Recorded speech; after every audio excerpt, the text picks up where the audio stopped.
Ça m'a fait la secrétaire pratique. Malongo là parce que est très fort hein c'est là.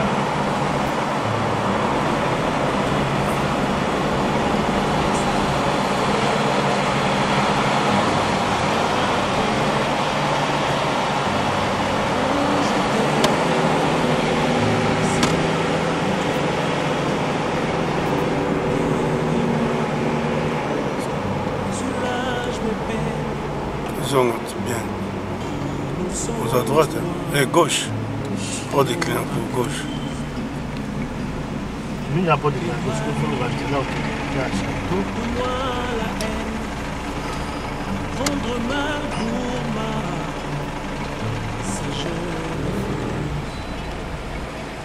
mais ils ont encore tout au long la boîte. Ils ont encore des vous avez tout droit. Comment on a c'est toi.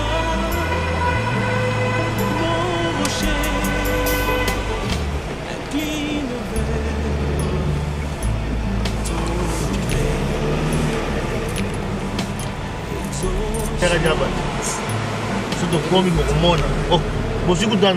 Et bango va vous bango benza nande mukile okufa. Galaxy bizali moko mabe.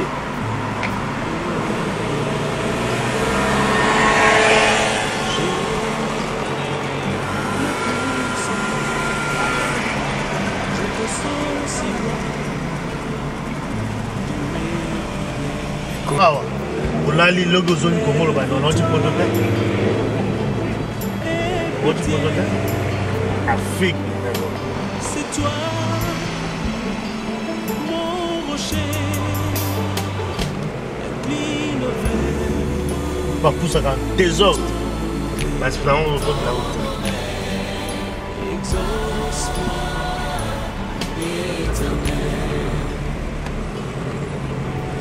Le mec dans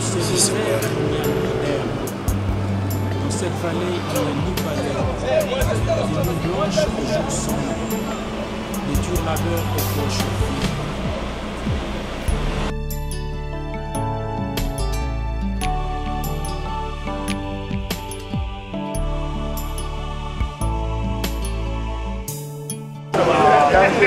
Não, te grito.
na maluku moto moko azolo baza te tokotika mboka na biso ekele ndenge wana te ezali victoire mpo bato mosusu bakanisaki ke kombo eza ya bango ke kombo moto abanda yango papa kimbango, kombo moto abanda yango lumbumba, kombo eza ya le moloto, kombo eza ya Floribert Echebeya, kombo eza ya Fidel Bazana.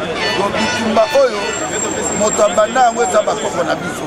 Yango toyaki lelo na Paris tozo marché elongo na badiaspora nyonso bato bauti Allemagne, bauti bafinlande, bauti Hollande, Suisse, Londres, bato bauti na Europe mobimba mpona kolakisa unité ya biso peuple congolais.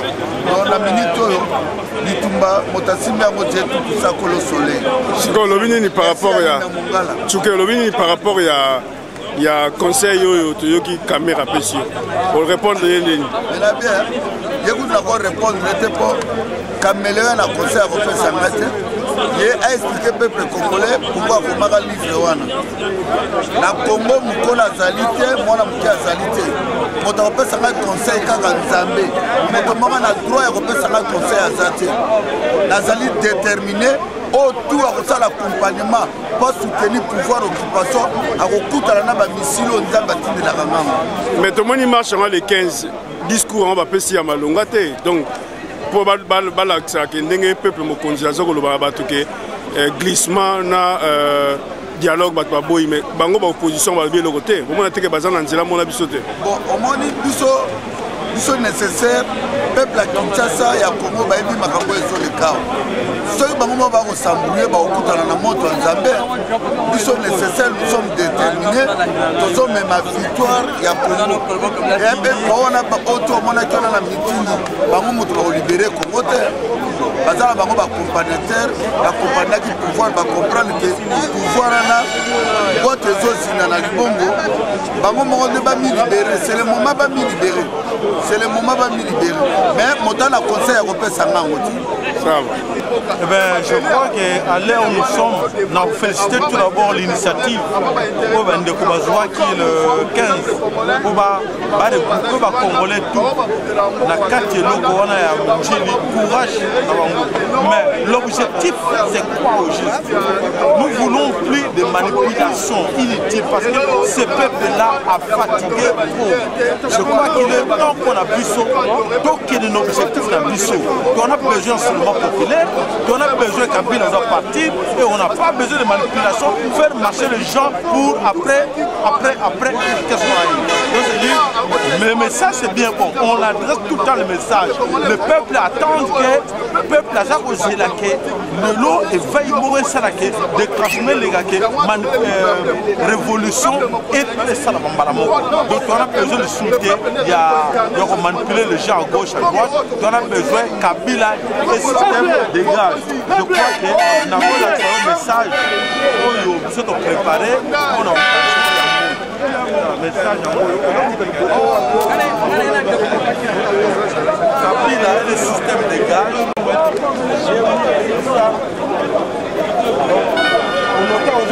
Non, ça. Donc notre message c'est ça.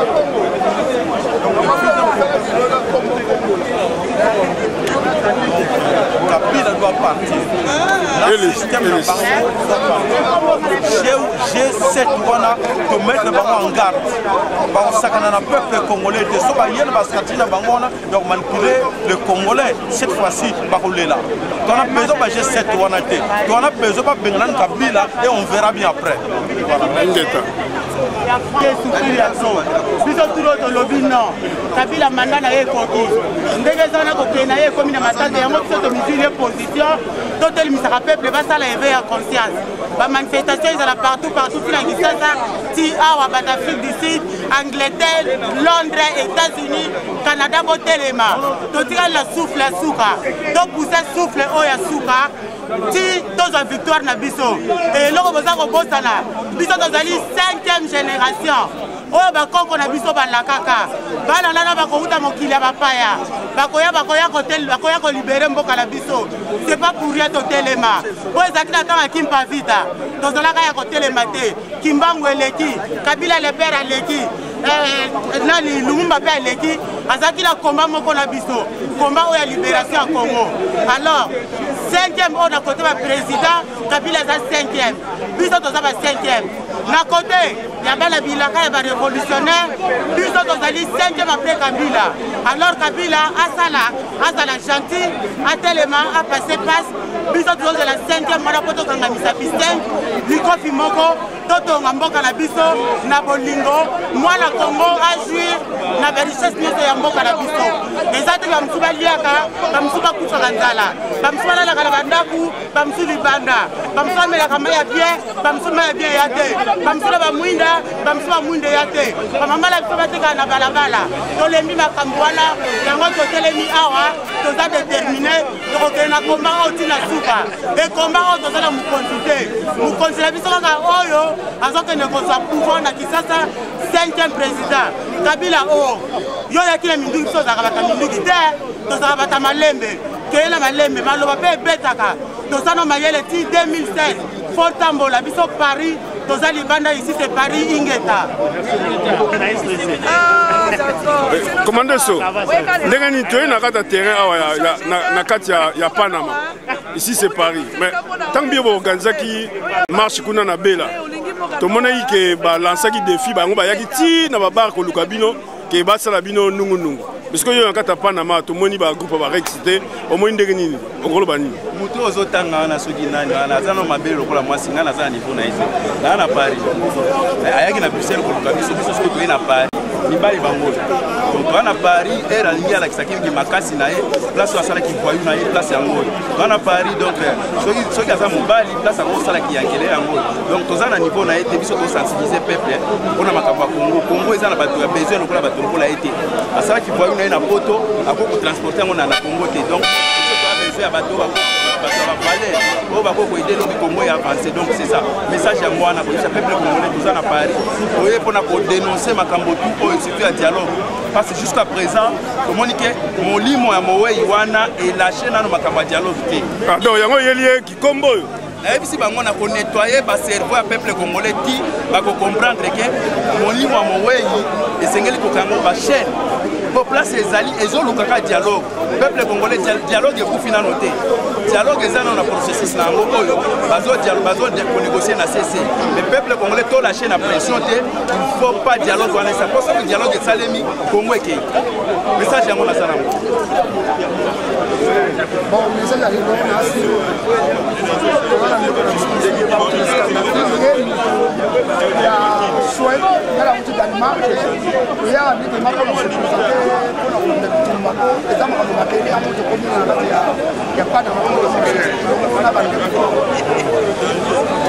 non, yo outil Danemark.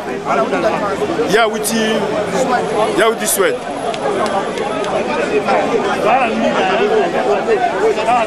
DSP. Corlette, combien les corlettes? Mais oyo akoya na makambo na yeso ya ndenge nini kaka oyo akoya makombo baloba engwa oyo koyela ye etali na kisasa bakufi ape bakokufa mbila mutabikisaka bango donc batika biso ndenge tokobanda na Château Rouge ti tokosongisa place tokokende oyo akoya nalobi kaka oyo akoya ozomonanga bien oyo akoya nasuki wana yibobo onani démission ya G7 pour na yo analyse nos sala selon la diaspora analyse nos sali na stratégie to na ndenge bandai kala analyse nos sali non bon naza kotala analyse na biso la diaspora ezaka na sentiment te analysaka point par point oyoki sango ya G7 ndenge ni basinyaki mikanda basengi kanda batika pouvoir ma troisième mandat baboyi yango balingi mpe glissement te topesi bango longoli mais ce n'est pas que tokangai na bango tobandi koluka toyeba eza nini parce que tomoni na kati ya G7 parti lokola MSR eza parti cher ya chef de l'État oyo babengi Kanambe mais d'un coup parti wana et se détaché na nini na kati ya majorité présidentielle bon bango ne ba ténor ya majorité présidentielle tobandi ko réfléchir tozongi na premier congrès batu bakende kotala premier congrès ya MSR déjà à partir ya premier congrès Pierre Lumbi azaki déjà mal compris dans le milieu présidentiel barachaki ye bamwa ya osala makambo mosusu alors aza conseiller spécial en matière de sécurité ya Kanambe mais abandé kojouer lisusu barole te tomoni apparition ya maître Kulu tomoni apparition ya Kalev mpe apparition ya maître Mbulu bango nde bakomi kosala makambo oyo nyonso ya liste d'ordre de sécurité ezolakisa biso conflit moko est-ce que eza monte te est-ce que eza ya solo yango makambo ya tofongoleli yango miso tokondima yango boye te mais na kulise naza oloba yango lisanga moko ezali na G7 bazoprépare mpe coup d'état bango na John Numbi mais objectif na bango eza nini, philosophie na bango eza nini. C'est pourquoi na bango nan tokoti yango te toza ensemble na bango te tondimi ndenge balongwe prendre acte, mais tous ensemble été. Biso opération za Kabila dégage, biso opération za soulèvement populaire, négociation exacte, toboyi glissement. Donc il y a un appel pour cette explication là bas. La point autre commis. Ce qui réellement MSR est longoué. Parce que 70 députés dans le Parlement. Ce qui va biminer la majorité présidentielle. Tu vois parce que le gouvernement il fait comme des missionnaires. Il faut être démissionner parce que le Premier ministre va soit qui est dans la majorité présidentielle. Donc on a sous majorité. Donc ma tête en pour ne pas démissionner. Président, vice dans le Parlement, majorité on a des salaires qui parlent même pas ça soit président. Nous il faut pas revoir Yango pour te la marche à Sika. Yango jusqu'à aujourd'hui de prendre acte. Maintenant, tu s'en as dans bangoté. Le problème de la biso ezali, toi on a philosophie de biso Kabila dégage. Et puis ça influence mon côté, l'événement pour bouger pour un objectif autozana. Voilà ce que je n'ai pas la peuple congolais. Base à la vigilance, bataille la bango na misumi balé, ti tokende totala. Il faut tout le monde gouvernement a démissionné. Et puis la majorité est que parce que je sais toi il faut se prononcer. Bakei dans l'opposition, toi bakei wapi. On va dire baza nulle part, bana nulle part. Tout ça la bangote même la Bible. Nzamba linga bato te ba tiède. Baza chaud, baza peu froid non. Il faut pas faire sa biso opposition. Bazali côté nini. Soki ba tiède, ba centriste biso tambola ba bongote. Biso faut faire sa position. Yango moyen tout marché là bango ça te prendre les actes mais baza toujours bateau bazaki dans système oyo va contribuer na ba mabe to kotala bango na misu ya ndengwana. Bon selon la diaspora pendant le 15 septembre wana ndenge makameleka ki yo au moins est-ce que discours ngo yaki ma tenaki parce que mon message va passer à malonga ezaki te. Na sepela ki na activité wana na organisation nango mais na fond nango na sa penza contenté. Je suis content pourquoi? Parce que premier intervenant, il y a 8e intervenant, on n'est pas trouble bimelaki. Premier intervenant, attendez si batouté cause ni réel. On va y aller qui n'a de marche wana.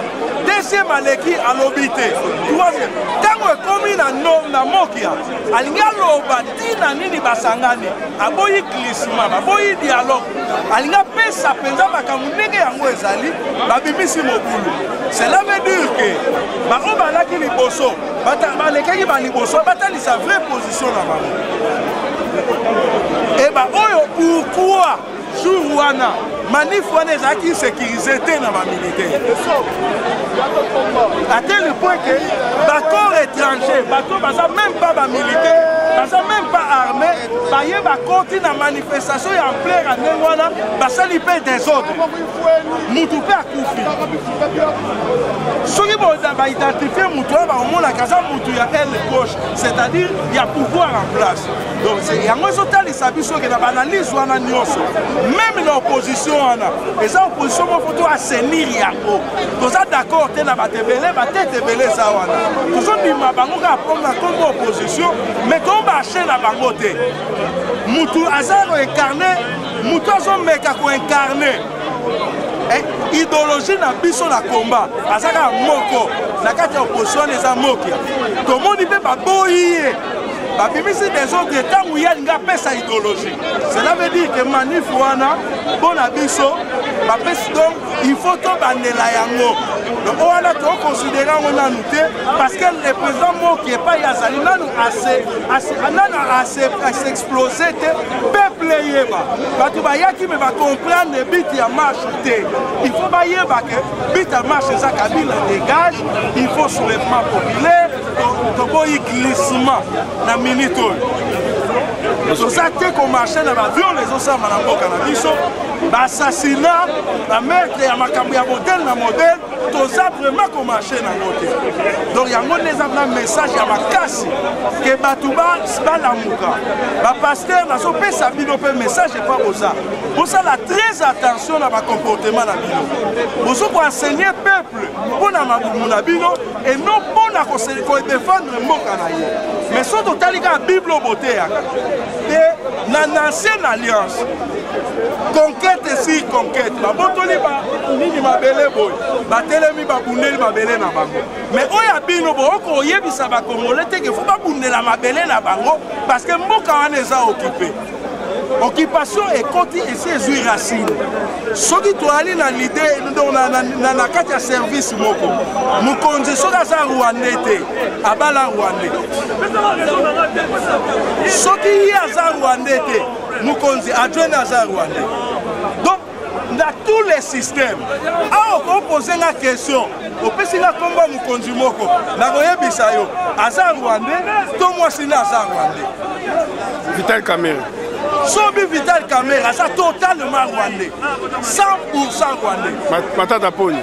Sobi Matata Poni azalaki diplomate ya Rwanda batindi ye na Congo na époque ya Mobutu. Mwana Ntsemi origine eza mwa Mobulu. Il se dit Moutaba Congo mais il se comporte lokola mutu moko boye aza ya même pas congolais. Ayeli biso langage à l'étranger. Congolais aza un langage à imiter. Muluba, Mukongo, Muswaya, tovanda ke sika moko. Mais so oye na langage ke bato musu tolo ba bengana. Te foto ye ba langage ole witi wapi yo za nani arbre généalogique na yo so talisa nini. Solo bini par rapport à Solo bini nga bisengeman aza rwandais. Bongo sko Félix Chilombo. Solo bini Félix bana philosophie na bango ya parti politique. Philosophie de la parti politique est pour conquérir le pouvoir. Bango baza la politique et conquérir le pouvoir, va soifé de pouvoir na forme nyonso. Bakoki même côté Kamboka mais pas soifé de pouvoir. Alors biso to marché la politique ou na temps oyo. Parce que parti politique rôle na moi ça ko conquête ya pouvoir. Donc ba tout ba yeba yango. Sikolo kwa bokundi esikoyo. Si bokundi moi nem tu akomi ko sika ko lobaka siko lobi nini. Conseil nyoko pesa na bateau bakene na nord bakene na dialogue. Conseil nyoko pesa bandeko na biso bazolinga bazongo. Bon bandeko o bakendaki na dialogue mutatindaki bango azalaki te. Loba lelo ba comprendre ke makamuzela wana memi bango na libebi. Nega batinda bango te. Nege pe bazonga. Mais kozonga na bango, il faut bango moko ba pesa explication na peuple. Eza na intermédiaire te mutu akolobela bango no bozongi pona nini. Baba congolais, baluka ba voix nyonso eza entendu na ba peuple, ba expliquer peuple que tozongi parce que nzela tokendaki yaki na malamu te. Tomoni na Bible pe afa pour dire abani na ko reconnaître mabe na ye, azongi pa papa ne lokola fautif. Azongi te lokola muta malamu. Aye osenga pardon mais na tout a reconnaissant yaki na mabe. Do basonga pe ndengwana, Congo ko yamba bango, Congo ko kwa bango te po ba congolais. Merci Ingeta. Papa, vous avez une polémique. La polémique est exacte. Il faut que vous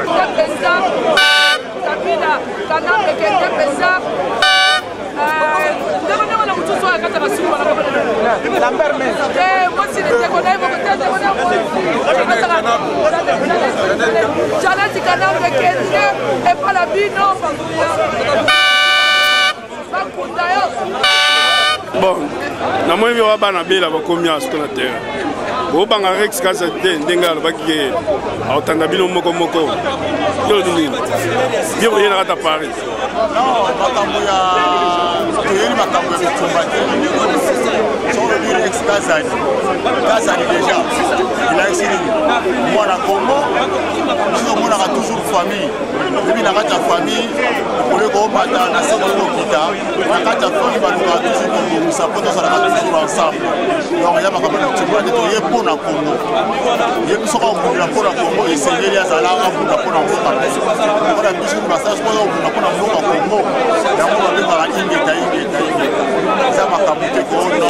Si on marche à les 15 de les cas qui ont mon est-ce que le message me fait ça qui marche à les 15 na Congo. Les 15 na Congo, vraiment message ici là qu'on peut ça va. Et c'est ça qu'on a peuple congolais nyonso azali mobilisé aza na posa ya changement aza na posa a récupérer mboka na ye epai ya bamuna aza si bato nyonso balekaki liboso wana mpona koyebisa na peuple congolais ke fongola miso basalaki mosala oyo elongo bani mpo mosala oyo ezoya na nsima ezali ekosenga na biso bato ya diaspora na bango oyo baza koorganize makambo na kati ya Congo Kinshasa tokovanda place moko tokosolola po tokotaline po tokoba apres kanambe ndenge nini tokotambwisa mboka Congo donc mpona biso ezali réussite moko eza biloko moko naasi na video oyo esalaki dernièrement nasengaki bainitiative wana biloko mosu etikali fo bajournée morte ezalaka une semaine ke mosala ezosalama te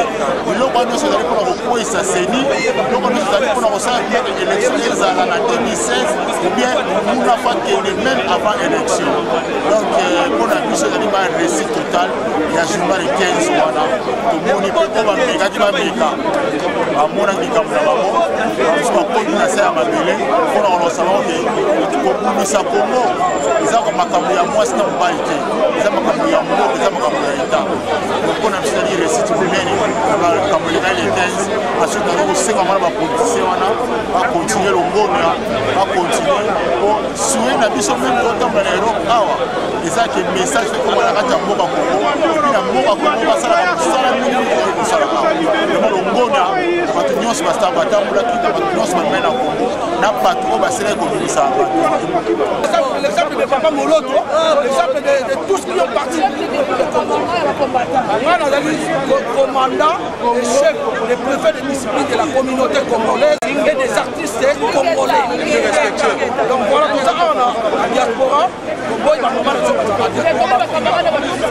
Ce qui m'a été, la marche dans la facilité, les autres les sikoyo, parmi eux, il y a quelques-uns qui ont mais on a regardé cette tête yo il y a des marabonobas qui n'ont pas la salle de l'équipe. Yo Zasomina, vous êtes l'oroté, vous êtes l'autre vous êtes l'oroté. Moi je suis un mec ici, je colonise, je suis un guide. Dans un guide, il n'y a pas de nyos, il y a un Europe, au Babo Tamara. Voilà. What is the message? Ok, Bissaye.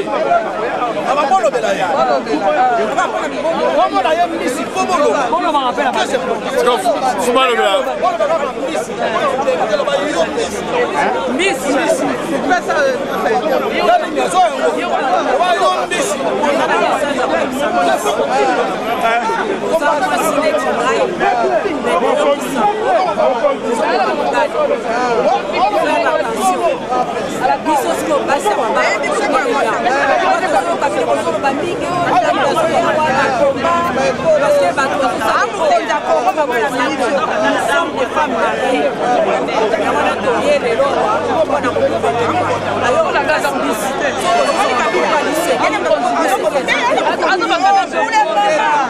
Non, il y a Espagne.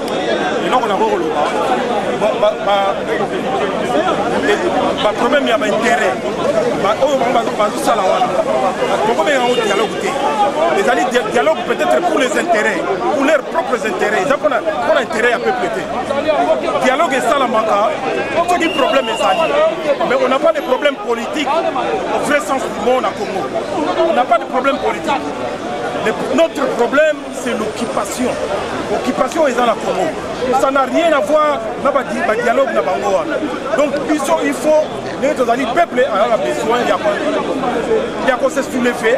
C'est la seule solution. Il faut qu'on ait un Munguna, Abima, on a France, tout année en France, on a Paris, tout en France. France, c'est un problème d'occupation. On va régler qu'il y a une négociation, on va régler qu'il y a un dialogue. On va régler qu'il y a un dialogue en coulisses. Nous la télévision, Félix Tshisekedi a Wangani, ou bien Wangani, il n'y a rien qui s'est passé. Non, Tolingi Makamouan la télé. On est il y a Banguna, il y a balingi toujours kogarde Congo la même situation po bayibaka bien ya peuple congolais basala yango n'importe quoi ndenge balingi. C'est la mafia pure et simple. Donc bato wana baza konégocier, baza kosala banégociation, badialogue, voilà. C'est des mafieux, c'est des vrais mafieux. La mafiosi au Congo, donc ezali ba œuvre ya Kanambe alias Kabila,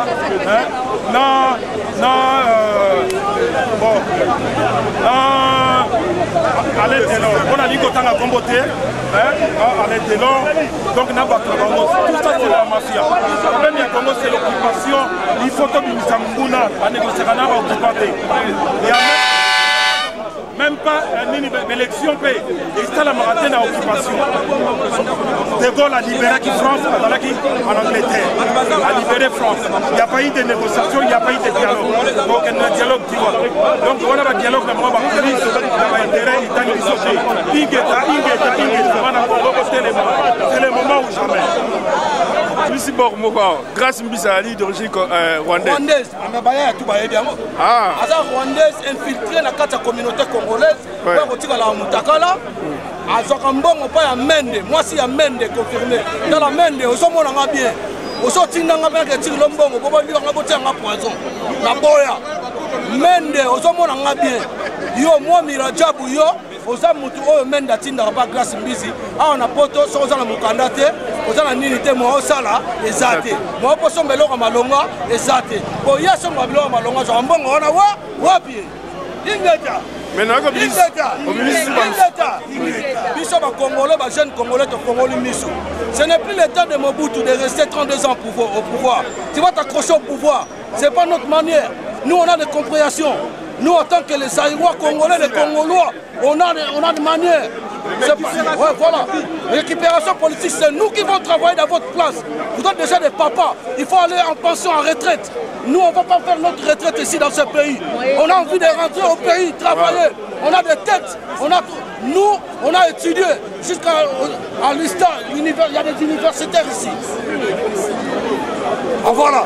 Alors, toi, on dit, on vous montre les doigts par rapport aux artistes. Moi, je suis un artiste, c'est comme vous. Vous n'allez pas se manifester, pourquoi? Venez, on va manifester ensemble. Vous qui habitez ici, vous habitez ici. Les collabos, les fils des bâtards, les musiciens des bâtards qui sont les grands collabos. De 1 jusqu'à 0. On vous connaît tous, vous êtes des collabos. Surtout les vieux là. C'est un collabo. Tu appelles une pauvre, la pauvre première dame. La pauvre première dame, que tu vis en malheur, toi tu es une Congolaise, tu vas pas tu construis des maisons sans disant que tu construis pour la population, tu es là en train de vendre des maisons, c'est quoi ça? Tu nous prends pour des bêtes ou quoi? On a la tête, si la ville de ma mère c'est la tête d'homme.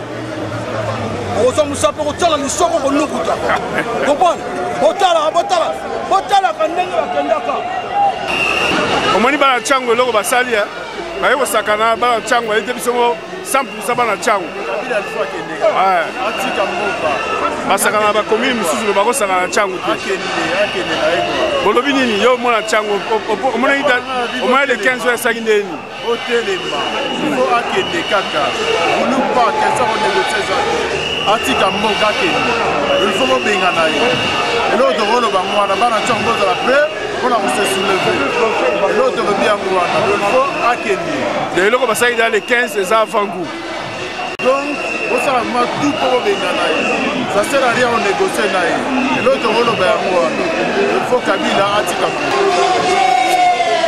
pesa biso opposition ya marche à l'élo bon objectif dans les années matondo na kanza marche à l'élo objectif nango ezali kaka ndenge tozalaki na les 28 na Bruxelles ezali non à dialogue non à glissement non à troisième mandat démantelation ya Kanambe son système yango tina to sala marche pe pour interpeller ba congolais oyo bazali de près ou de loin bali ko s'associer na bato ya Kabili baye baké tozala ngo bezeti tina ya marche ya lelo ya mwana ya li continuation ya objectif ya combat oyo tozala ngo no lecture nezani par rapport ya G7 wana pona yo en tant que mobundele kolo lecture nezani Matondo, lecture na biso ezali kaka ke veille, sensibilisation, conscientisation, mobilisation oyo to salaki bandeko bandi koyoka mbela pe ba comprendre que faut rejoindre côté ya peuple bandi ko quitter na bato ya Kabili pour na ko rejoindre biso. Tozo welcome bango, tozo benga bango ke ba u kuna baya et pas na biso pona tous ensemble pona tangu bato ya Kabili ko jinda bango baza na katiti donc lecture na biso ezali ke baza bienvenue et pas na biso baya to yamba bango maboko kolela aton vite ma mère voilà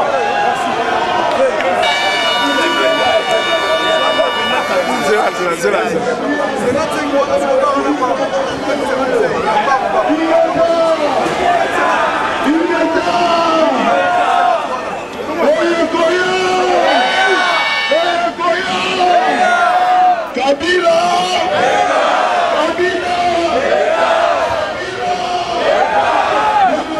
Bisé!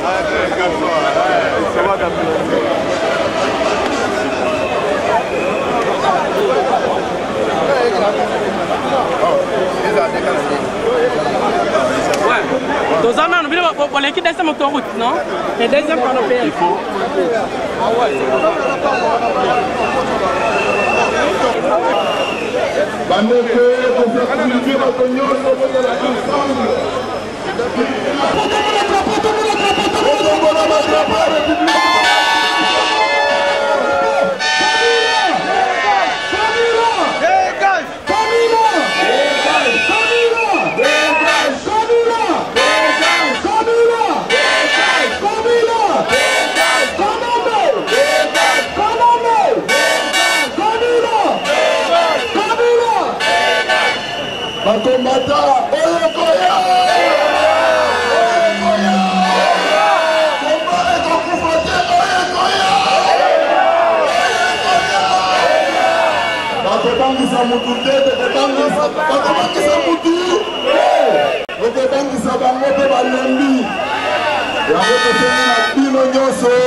bandeko awa nyonso tovandi tozali peuple moko République démocratique du Congo ndenge totelemi biso nyonso tozala uni et puis unification oyo eza ya libela Mukongo, Muluma, Muswahili, Mungala, Mutubo ekolobo alors toza kosenga na démocratie toza kosepela bino nyonso kose représenter na bassociation na bino ezala sous le drapeau de la République démocratique du Congo. Ingata!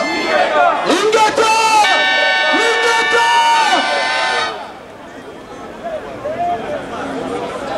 Fils de chien! Fils de chien! Bâtard! Fils de chien! Fils d'Andeke! Moulandeke! Moulandeke! Kabila! Kanambe! Hippolyte! Kabila!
basone bataka losako te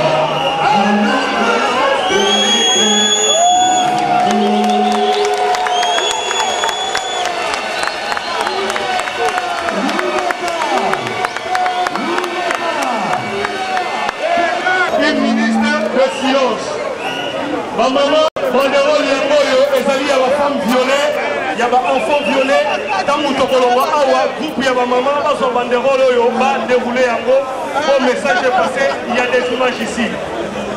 Bamama lisi kozwa banderole yangoyo. Message moko ezali mpona biso nyonso. Tolobaki banderole message ya marche oyo. Toboyi polémique, toboyi problème, nous sommes ensemble, chassons Kabila. Banderole, il y a parti politique d'association, Toliki Komona Yamote. Merci beaucoup. Ingeta. Ingeta!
Toyemba.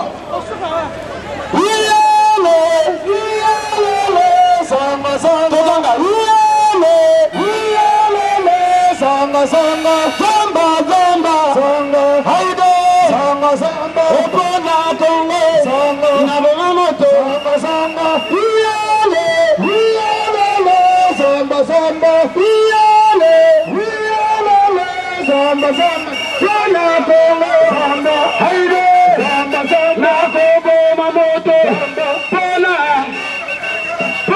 kongo sanga haide zamba zamba moto Samba, kutuka sina Samba, samba, yale, samba, samba, yale, samba, samba, kona kongo, samba, haide, samba, samba, kogo amamato, samba, haide, samba, samba, kona kongo, samba, haide, samba, samba, kabila toka.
Avec lui, les images sont là, ils vont témoigner. Le peuple est vraiment dit, donc Kabila doit dégager immédiatement.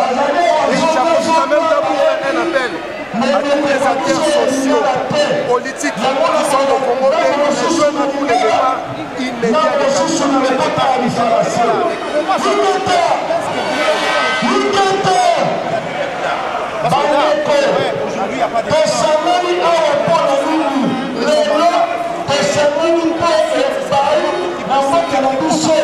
Qu'est-ce qu'il faut mettre en place?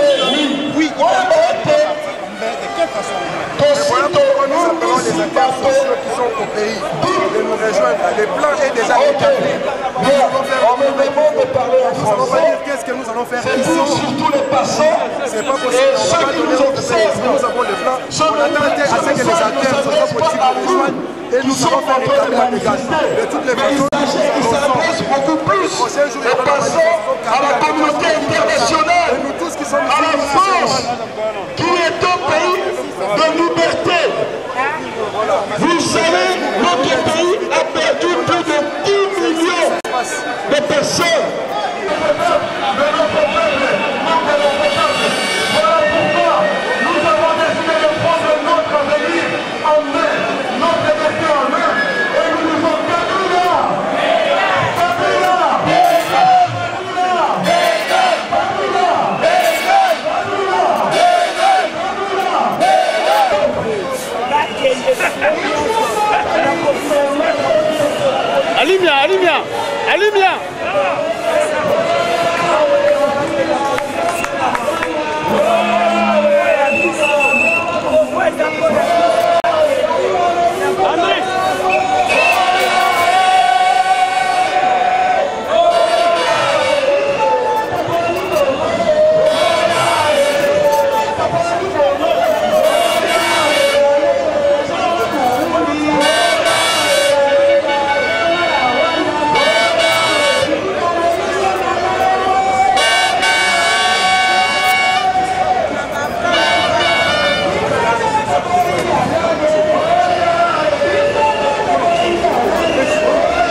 un président Paul Kagame, un président squelettique, donc sans impact, président criminel, qui a déclenché génocide il y a 1994 contre avion, il y a le président Abiyarimana à Tiraki.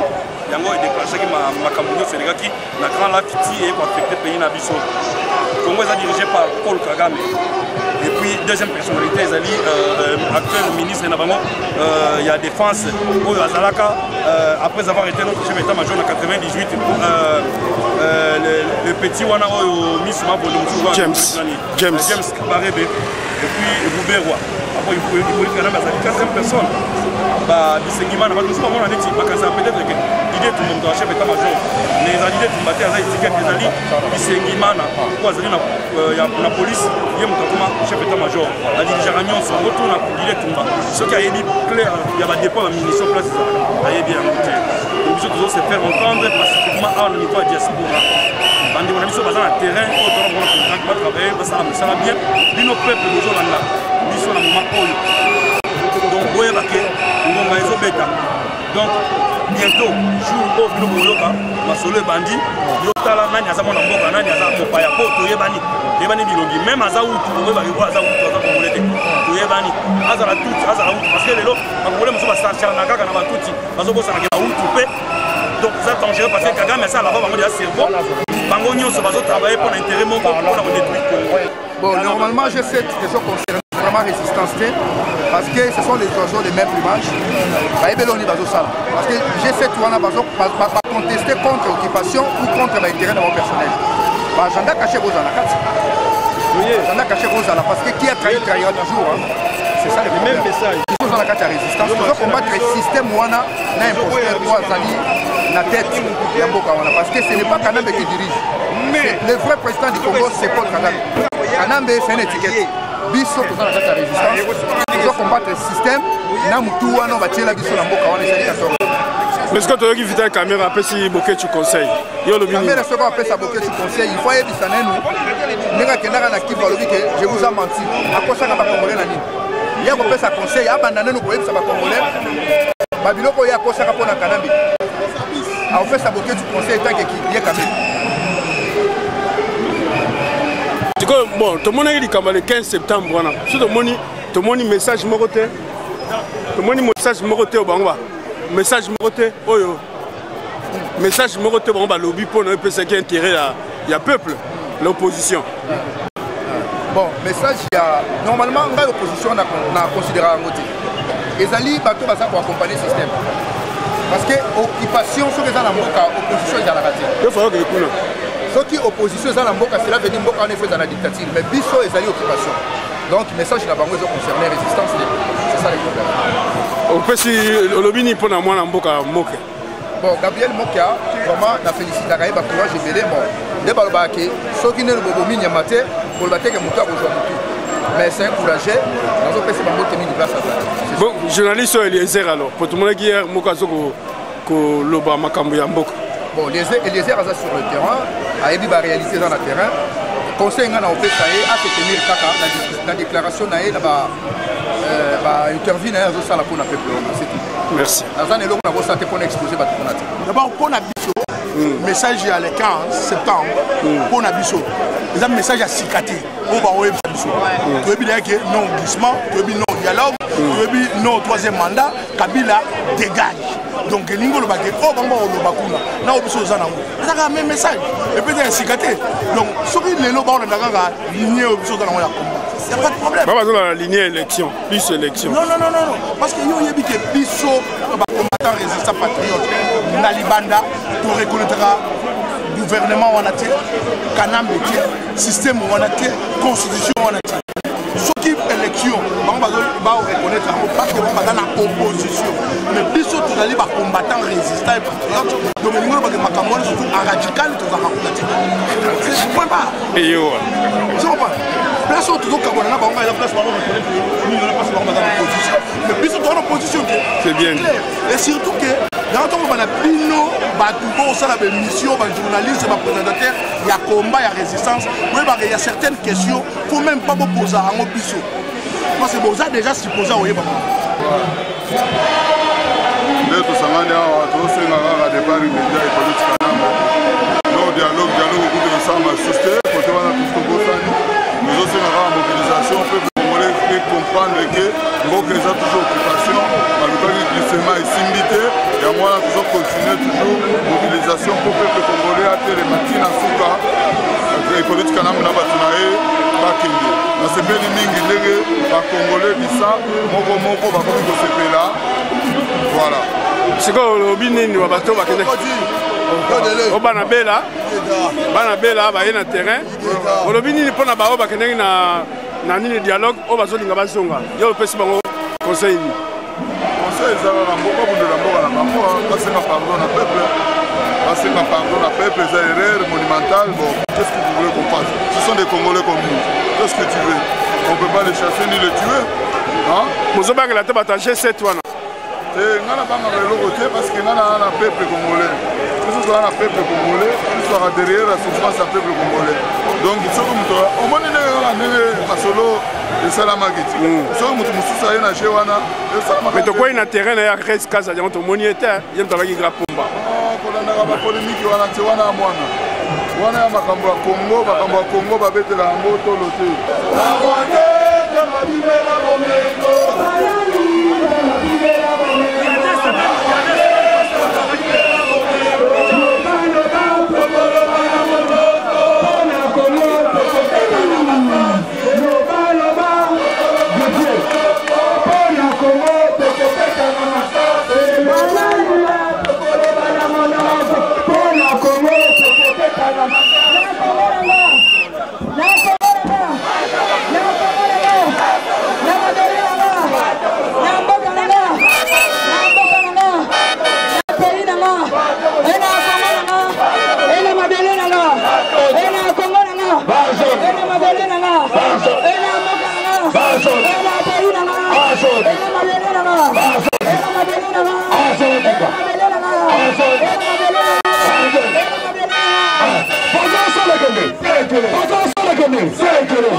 Message. Le peuple congolais est déterminé plus que jamais. Nous sommes réunis aujourd'hui en France pour passer ce message à la communauté internationale et dire non au dialogue que propose Kabila avec certaines parties de l'opposition du Congo. Le peuple congolais a beaucoup souffert. Aujourd'hui, si la diaspora congolaise s'est levée, c'est pour dire à la communauté internationale que le Congo est occupé par les Rwandais. Le peuple congolais est tué tous les jours. Nos mamans sont violées. Nos enfants sont violés par des forces spéciales rwandaises. Nous sommes là pour dénoncer l'omerta des médias de l'Occident qui cachent la vérité sur le conflit en RDC. Notre pays regorge à l'est du Congo le 80% de la réserve mondiale du coltan. Les smartphones, le portable que nous utilisons provient de minerais en provenance du Congo, provient de minerais du Congo. Voilà pourquoi nous sommes là, pour dire Kabila dégage. Vous posez la question de savoir pourquoi les Congolais sont aujourd'hui nombreux en train de marcher, en train de manifester leur désarroi, leur colère. Pourquoi? C'est parce que le peuple congolais ne veut plus du système du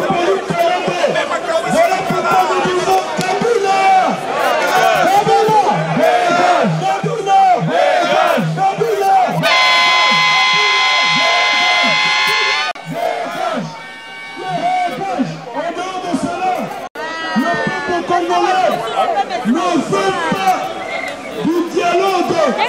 Non au dialogue. Non au dialogue. Non au dialogue. Non au dialogue.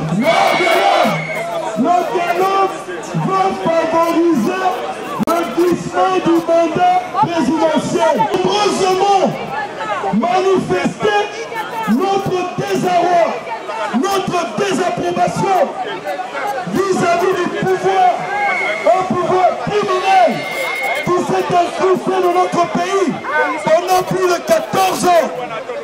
Aujourd'hui, le peuple congolais s'est levé ou se lève comme un seul homme pour dire non au dialogue, non au glissement du mandat présidentiel, au découpage territorial. Le Congo restera un et uni. Le Congo restera un et indivisible. Le Congo restera un et indivisible. Nous ne pouvons pas accepter qu'il y ait dialogue, parce qu'à travers ce dialogue, qu'un homme veut se pérenniser au pouvoir. Le Congo a perdu plus de 10 millions de personnes. Nous avons perdu plus de 10 millions de nos compatriotes. Et aujourd'hui, nous disons enough is enough.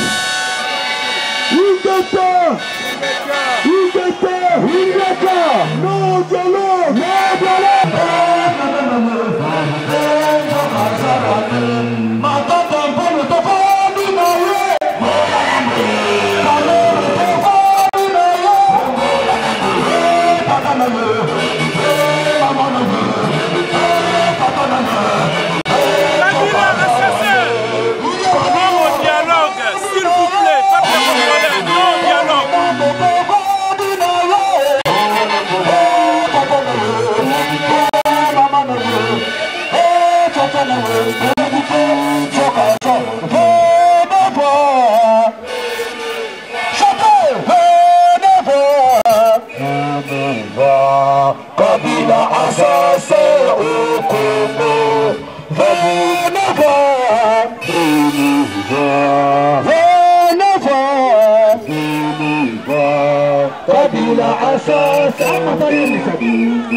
Il a tué, il a violé,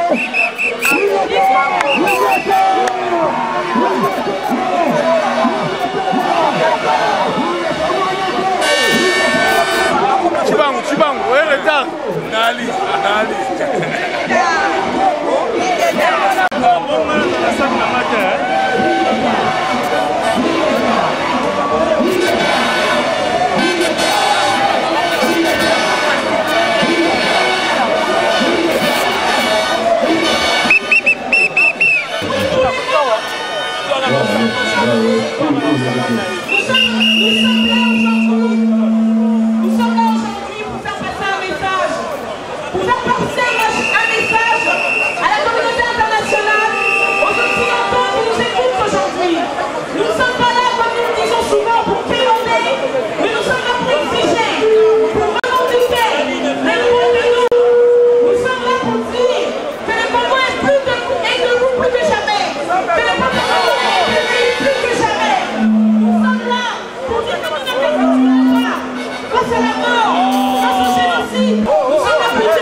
Congolais, comme vous savez, nous avons mobilisé les peuples congolais de la diaspora pour venir dire non au dialogue.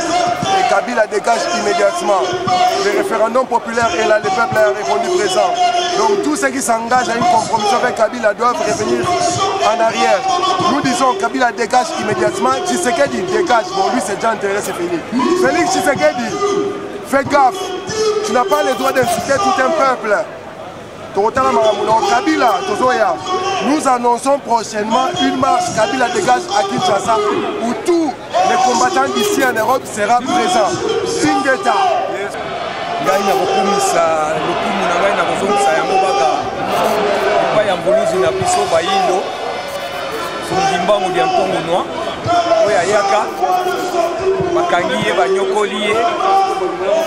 pendant 31 ans baboma azonga bakanga azonga mais biso bakongo tokosana ye towanga na ye atondi nzambe na ye otondi na ndenge afungoli peuple na ye bana na ye miso boye parce que likambo tobanda koloba yango mbula na mbula mboka na biso ezali occupé kasi mboka na biso bazali koextermine biso na complicité ya bandeko na biso batataka oyo ya biso mpona bango na bafamille na bango na baclan base retrouver mais peuple aza kosouffrir aza kosila babengaki biso bato ya maboma bakalifie biso bao batribaliste parce que tolingi nzela wana te totelemaka toyebi pourkui totelemaka na londres tala esika tokomi toza kokende na bango ntina suka dialogue ekozala te moto akoti na ndako na nga aza koboma mwasi na nga bana na nga famille na nga abuki bamiri ya lopango sikoyo yo oza koloba tosala na ye dialogue ye aza na manduki est-ce que yo oza na armée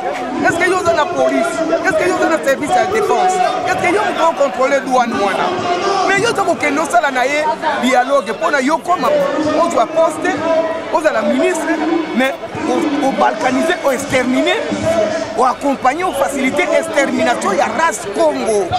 Est-ce que oyebi valeur ya Congo bino boyebi valeur ya mabele ya Congo oyo kimbango ayaki anyokwami pendant 31 ans bowanga na ye parce que boza komona boza kobelelaka banzambe bakombo oyo bapaya bamemelaka bino na ntango wana ya bakolonisation tala esika tosuki lelo biso bana ya bilaka ya kimbangu ya tungulwa tolobaka na bino qui vivra verra mabele ya Congo ya nzambe wana ya Congo ya bakoko na biso ekokendeke te lobi yo ningo dirige Congo oza nano na Satan oza na loge ya baframason oza na bakiste ya bafetichere oza kokende koluka bamagie mpona yo ozwa poste mais est-ce que yo okomi kokumisa ndoki ntango nini yo kozwa mpo osalela peuple ya nzambe mona ya nzambe okanisi Congo ya sika lobi biso bana bilaka tokotunga yango na bino bato bokende kumisaka zabulu butu moi mpona bolekisaka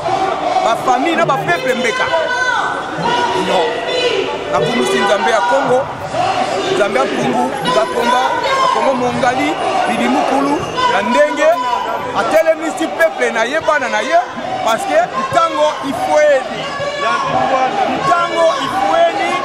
comme si nous contre le mur maintenant on prend les choses en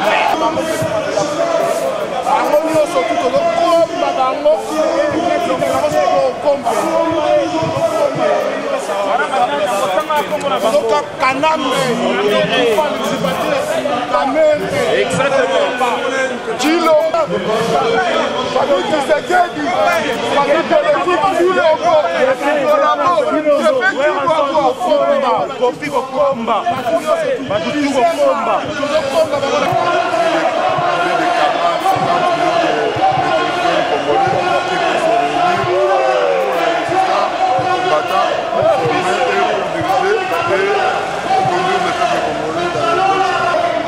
bokomi komona peuple akomi kozwa destin na ye en main tondimaki te que le 19 le 20 na ndenge babomaki bango que le 15 oyo bakobima lisusu mais babimaki batelemi e bomoni biso awa bakolembi te depuis le 8 totelemelaki ndete mwango ti ndenge mutu abanaki makambo yango bato ya IDPS bango moko basemoti donc message de relancer pour la bato ya IDPS merci na ndenge boyoki peuple et etikali baoyo bateli na ngambu kuna il est encore temps le bateau n'est pas encore coulé totalement boya oza bafrère na biso bolâche mutu wana mpona to préparé avenir ya mboka na biso na ndenge ya bien boyokela peuple mawa il est temps ya kokite na ville wana et awa soki boye bozala les bienvenus yango tozokotambola bitumba oyo makambo oyo tokosisa ti mokolo Kabila Hippolyte Kanambe akolokwa wela Kofi Jibe bamusicien nyonso baza lisu na drone Europe te États-Unis na Asie na Chine na Afrique place bokende kobeta lisusu eza te mpo biso bakombatan toza partout yango tokosenga na peuple fo se souleve bobanga bango te bamindele baza nsima na bino baza kozela bino na lisasa botelema soki botelemi bokomona mbala moko ozi pouvoir wana ingeta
Kombola.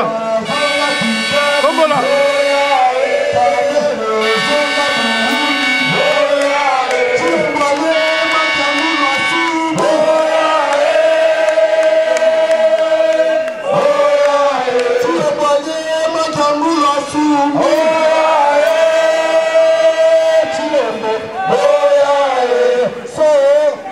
Message s'il vous plaît. Message.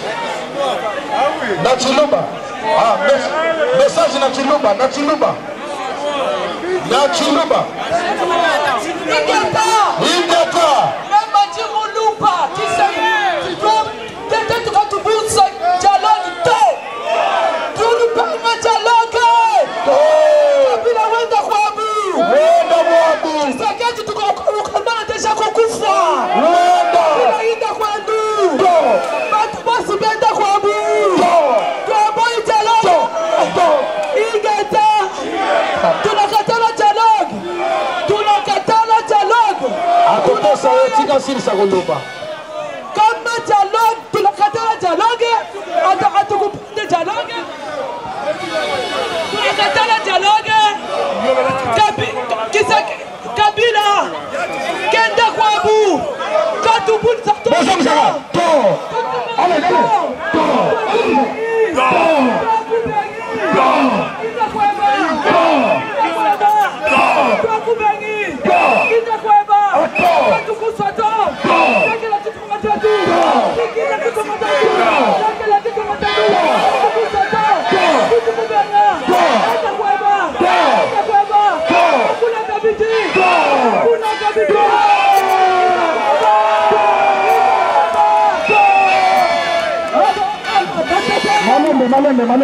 Malembe.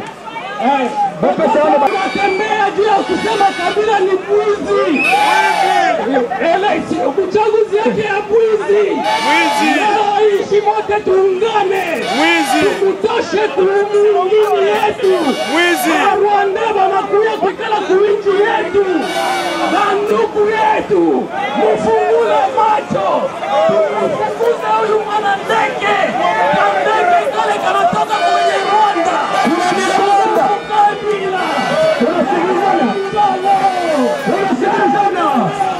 Kabila yoka kunatoleka na kitetela honorable Mende parce que Hippolyte Kanambe, le président usurpateur, criminel, imposteur, veut s'éterniser au pouvoir. Voilà pourquoi nous disons non au dialogue. Non au dialogue. Non au dialogue. Non au dialogue. Non au dialogue. Non au dialogue. Non au dialogue. Non au dialogue. Non au dialogue. Non au dialogue.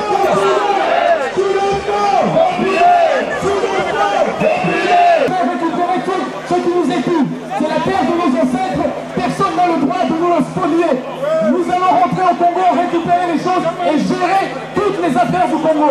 Nous disons à toutes vos entreprises, à toutes vos multinationales, il ne vous sert à rien de signer des contrats avec un régime qui est non élu, un régime imposteur, un régime illégitime. Ces contrats sont pour nous nuls et de nul effet. Ces contrats sont nuls et de nuls et sans effet.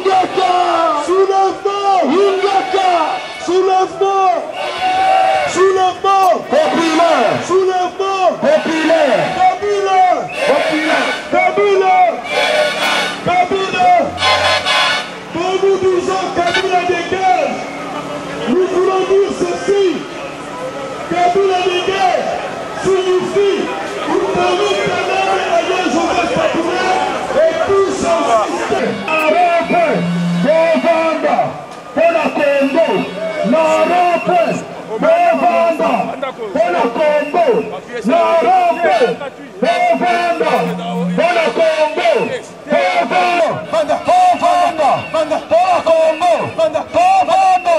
Pona Congo, Bovanda, Pona Congo, Bovanda.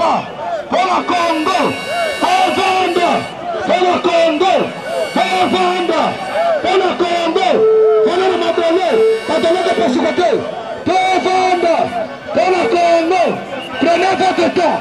Prenez votre temps. Prenez votre temps. Ce qu'on va nous faire, on s'en collaborer. Ce qu'on va nous faire, on s'en collaborer. Ce qu'on va nous faire, on s'en collaborer. Tovanda, pour le Congo. Tovanda, pour le Congo.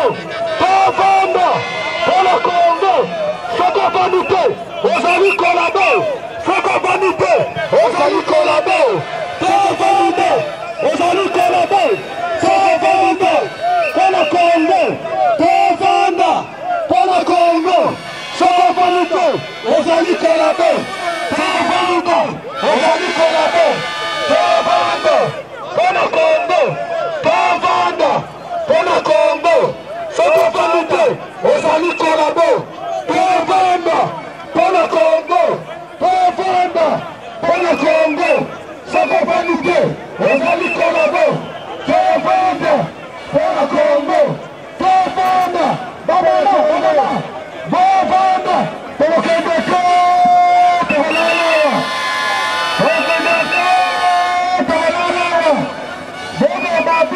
Na Congo Kassango.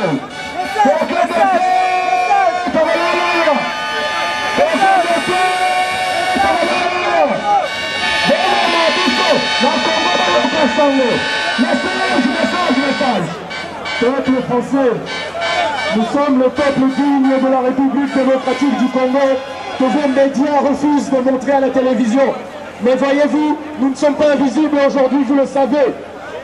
Peuple français, peuple de la communauté internationale qui remplissait cette capitale du monde qu'est Paris. Nous sommes le peuple congolais, un peuple martyrisé. Nous avons plus de 8 millions de morts dans un génocide que vous avez pu tous voir à la une de TF1. Vous avez pu voir nos mamans violées, nos enfants violés, nos bébés massacrés et violés, nos chefs du village massacrés et violés. Vous avez pu voir ça en ouverture de TF1, du 20h de France 2 et du 19h30 de France 3 parce que vous vivez dans un état de droit. Vous savez aujourd'hui que vos dirigeants sont en fait des dirigeants fascistes qui cachent la vérité au peuple. On viole plus de 3 millions de femmes au Congo pour le coltan que vous avez tous dans vos poches. Vous avez tous un smartphone, vous avez tous des ordinateurs, vous avez tous des télévisions HD et même de l'aéronautique. On ne sait rien faire aujourd'hui sur le coltan. Plus de 80% de ce minerai précieux se trouve en République démocratique du Congo. Nous ne voulons pas que nos mamans meurent pour que vous ayez des smartphones. Mais nous ne vous interdisons pas d'avoir des smartphones. Pourquoi? Parce que nous vous demandons simplement de l'acheter honnêtement vis-à-vis de notre gouvernement que nous représentons, nous le peuple ici.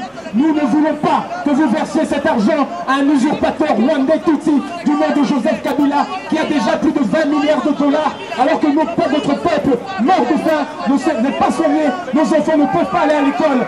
Quelle est cette dignité? Et vous vous étonnez qu'il y ait une immigration? Nous avons un pays plus riche, beaucoup plus riche que le vôtre. Nous n'avons rien à faire ici. Nous voulons bien venir ici pour passer des vacances. Mais nous avons un pays riche que nous devons développer. Et nous vous attendons pour nous aider à développer ce pays. Mais pour ça, il faut que vos dirigeants deviennent enfin sages et acceptent que nous sommes au XXe siècle, au XXIe siècle, et que le Congo est un peuple libre et indépendant. Le Congo est libre, le Congo! Le Congo!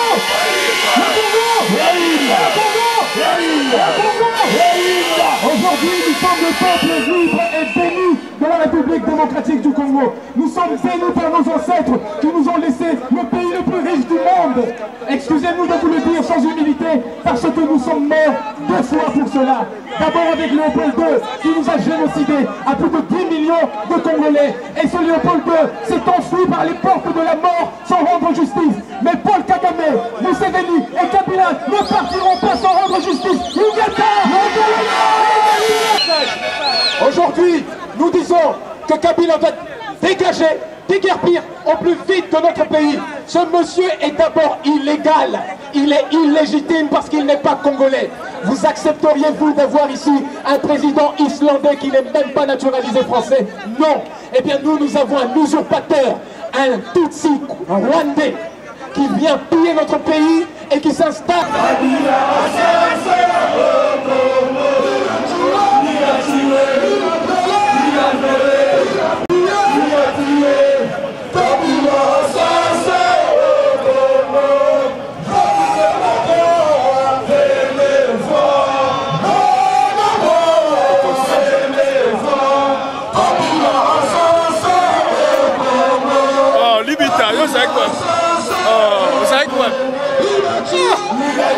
te Libita. Au moins unité. Ah, ça.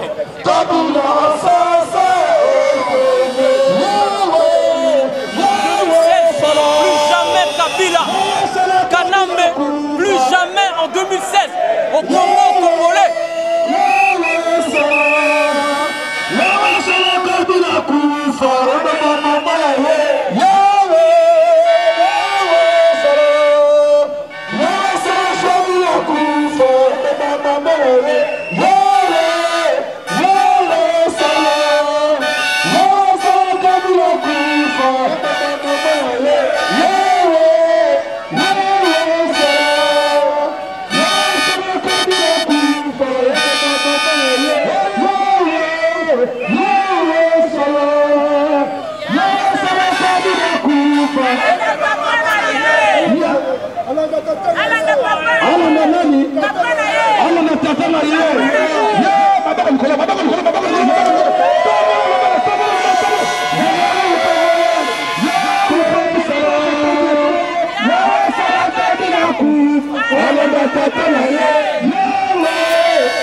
Danemark de Suisse.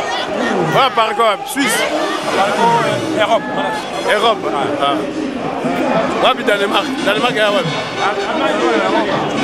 Allemagne, le 10. Ça va, non,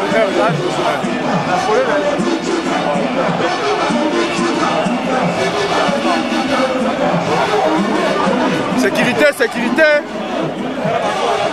On veut qu'il coque.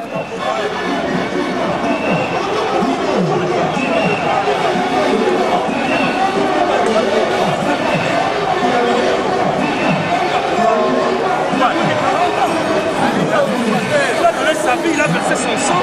On se comme il a 83 ans. On lui a coupé on a eu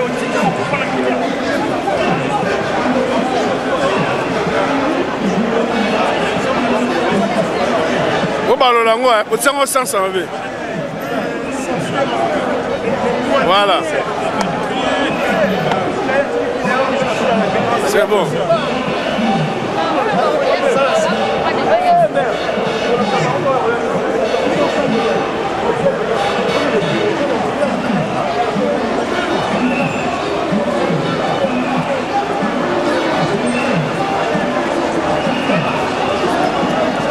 Ça béton. Olobini. Ouais. Ah. Il faut la chance à régner avant de 3 ans, 4 ans à Congo. Et là, on est là, on est ennemi à parti politique congolaise de mon côté. On est en opposition, on est ensemble. Et là, on va faire comme ça, on va maintenant on n'a pas de côté. À part de quoi ligne idéologie à Kabila. MLC à ligne été. Si les pays sont partis de Bunda Inango, pas de jeunes de Kabila, tous ensemble. Tout bien à la Kabila, l'objectif est que Canada doit partir. Le message à moi dans le ah, qui te pose des bisous au Gabino, Mambo, Kabamedi, la Bino, Tokosala, un mot Tokosala, un pays Tokosala danger. Vraiment merci. Le lobby qui toque, ça peut.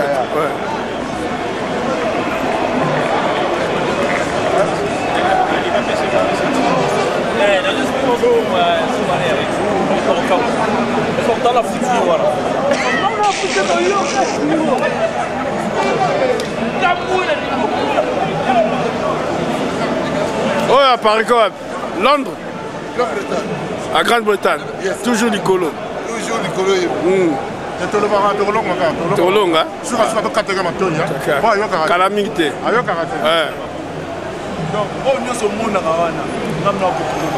Pariko.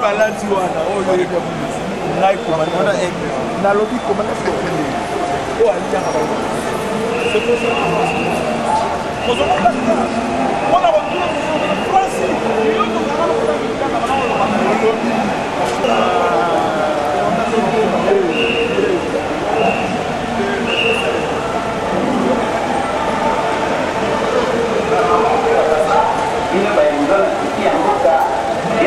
sur la radio-télévision Bendele, votre radio de la résistance congolaise, rien que la résistance. Radio-télévision Bendele, le grand tam-tam d'Afrique, toujours combattu, mais jamais abattu.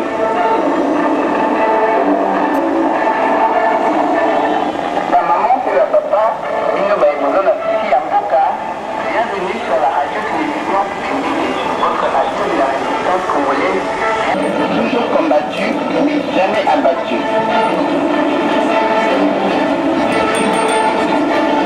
La maman pour la papa, bienvenue sur la radio-télévision Bendele, votre radio de la résistance congolaise, rien que la résistance.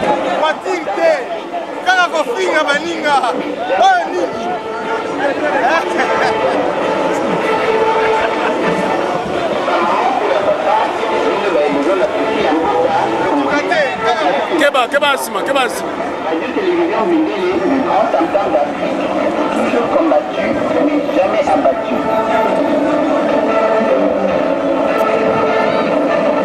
La maman pour la papa, le peuple congolais dit non au glissement politique au Congo. Le peuple congolais dit non au troisième mandat de Kabila. Il y a plus de 12 millions de morts. De notre peuple, les Rwandais ont tué, ils ont violé nos mamans, ils continuent de violer nos enfants, ils fichent.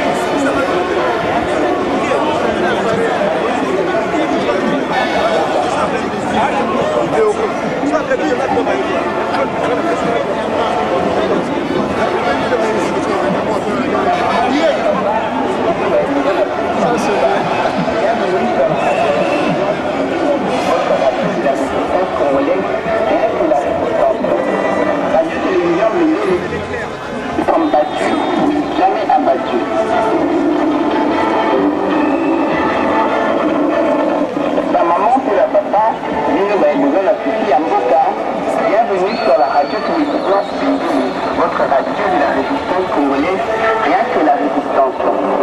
Radio-télévision Bendele, le grand tam-tam d'Afrique, toujours combattu, mais jamais abattu.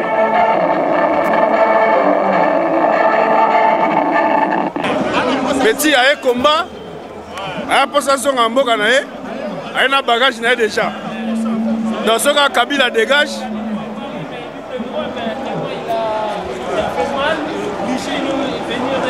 Ce cas, Kabila Kei, petit un bagage na ye déjà billet ça. Ah, il est bien. On va diriger Congo. Oui, il est riche. Oui. Il est riche congolais. Ouais. Ça va? Kabila Isbar.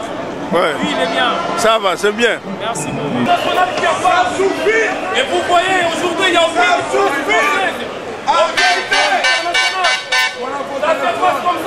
dictateur politique, arrêtez de supporter les dictateurs dans nos pays. Voilà ce que vous faites chez vous, avoir des iPads, avoir des téléphones, avoir des ordinateurs. Voilà ce que vous faites chez nous. Les dictateurs en Afrique. Tout ça c'est pour le comptable, pour qu'on fabrique tous les téléphones que vous avez dans vos poches, dans vos sacs. Nous avons également pleuré pour le petit Sénégal. Aujourd'hui, nous accueillons les Syriens qui souffrent. Nous avons plus de 8 millions de morts, plus de 3 millions de femmes violées, dont on a bousculé la matrice pour qu'elles ne puissent plus jamais reproduire. Et bien celles-là, vous ne les accueillez pas ici, parce que ce ne sont pas des êtres humains. C'est normal, ce sont des noirs. Et un noir, ce n'est pas un être humain. C'est connu, c'est plus de tous. Aujourd'hui, nous vous disons, nous allons rentrer chez nous et nous n'allons plus jamais accepter qu'on puisse nous tourner. Nous n'allons plus jamais accepter l'humiliation. Vous nous humiliez. Vous nous humiliez. Vous humiliez. Vous humiliez même. Vous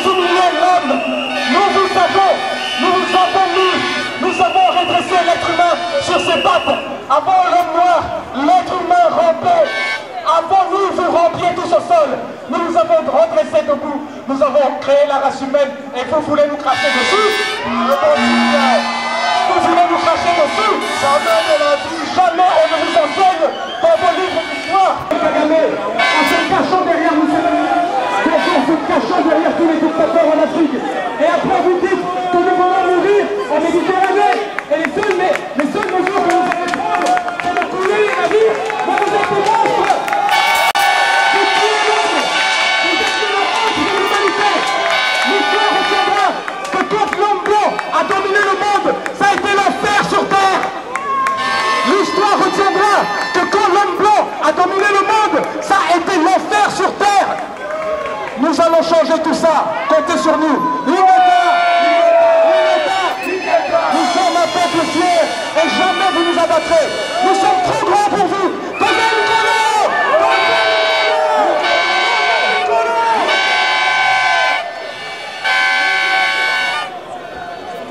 Totalisé plus de 12 millions de morts, 5 millions de cas de viol enregistrés sur hommes, femmes, enfants, jeunes et vieux.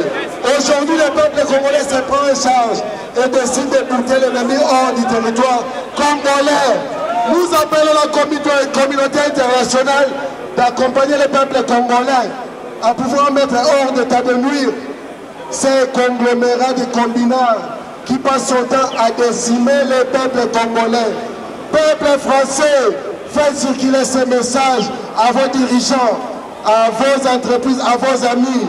Nous voulons le départ immédiat de Kabila car il est parmi les responsables de 12 millions de morts. Nous ne remettons pas en question la Shoah, mais la Shoah a eu plus de 6 millions de morts. Aujourd'hui au Congo, nous avons plus de 12 millions de morts. Léopold II en a fait plus de 15 millions entre 1895 et 1908. Aujourd'hui, nous demandons que la justice soit faite. Lingeta! Lingeta! Lingeta!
nakanisi Nzambe abamboli biso mpe tokomi na terminus oyo leta ya mboka oyo epesaki biso mpo tomanifeste mpo na ekolo na biso mpe na souffrance ya peuple ingeta na yango tosengi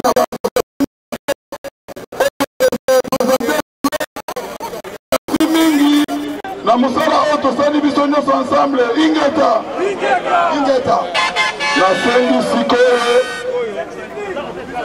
nasengi sikoyo na bandeko nyonso avant tobenga association na bandeko nyonso oyo bauti bipai na bipai baya kopesa message ya paix mais tokobanda na 1 minute de silence mpe l'hymne national na mboka na biso oyo tokobenga debout congolais la congolaise sengando tout ce qui est antenne militaire autant bino nyonso bozwa ntango ya garde-à-vous 1 minute de silence.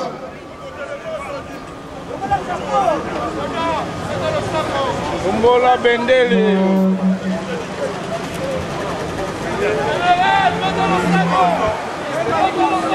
unis par les par l'effort pour l'indépendance.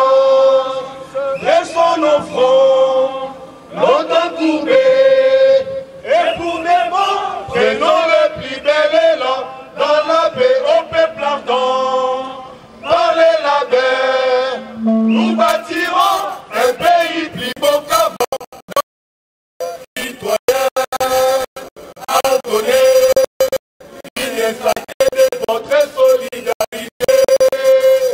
Cœur et moi, saluez l'homme médon de votre solidarité. Congo, l'homme béni, Congo, désaillé, Congo, au pays, Congo, bien-aimé, Congo, nous peuplerons ton soleil, nous assurerons ta grandeur. 30 juin au doux soleil, 30 juin, dit 30 juin, jour sacré soit le témoin, jour sacré de l'immortel, serment de liberté.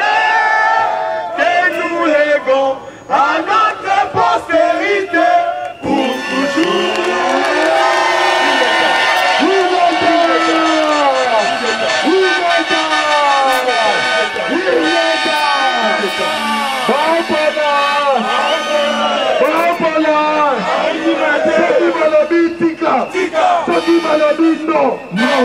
senga bino bolingo oyo bolakisi na détermination oyo bolakisi mpona mboka na biso Congo ezala mpona libela.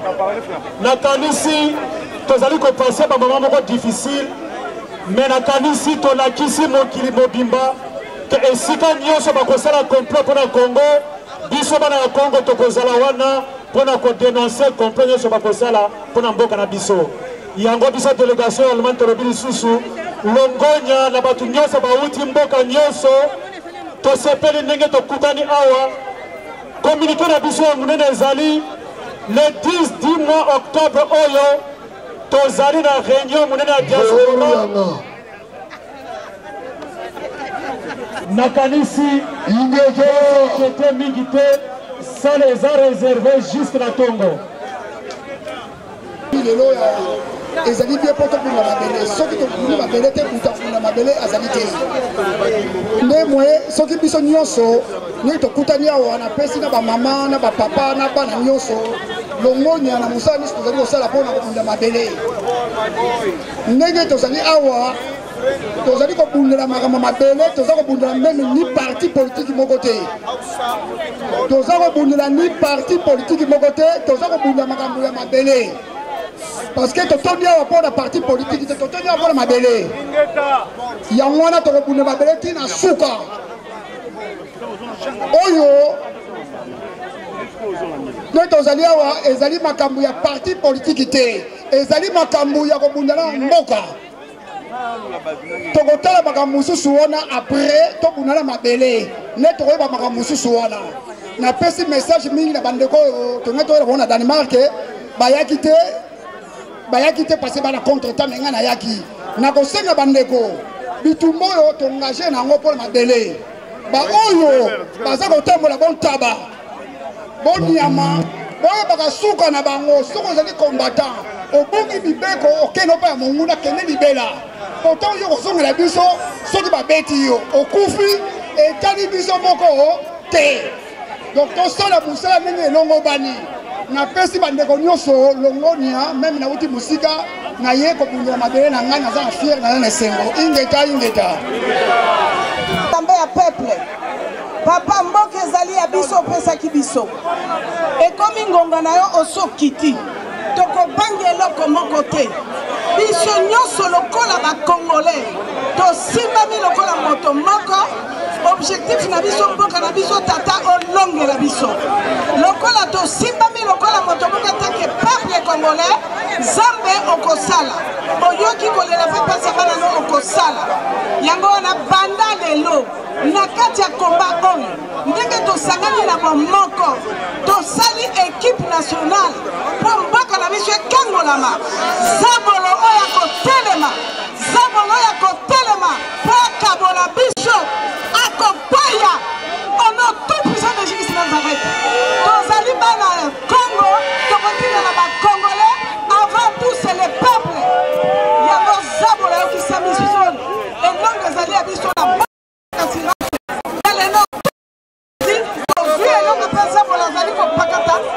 collabo na ye nyonso ono te